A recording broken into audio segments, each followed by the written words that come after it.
Okay, just a quick little cooking with Judd. I got a couple of tortillas here. I got some classic hummus. I got a little salad, and I'm cooking up a cube steak at 320 because mine doesn't do 325 for about 2.5 minutes on the side. And I've toasted up the tortillas, whatever the hell they are, tacos. Tortillas, those are tortillas, yeah. Okay, we're gonna put a little hummus on them, and a little salad, and then the steak. And hummus with beef goes incredibly good. This thing is so tasty, nice and simple. Now it's important for the fold that the back tortilla,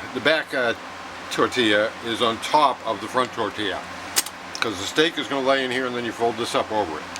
We've added the greens, okay? Doesn't matter what kind of greens, lettuce, spinach, romaine, anything. And after letting the steak set for a minute or so, we add the steak, and now it's beautiful. And you fold this up, seasoned to taste, and it's very, very tasty, simple. Took all of 5 minutes to make.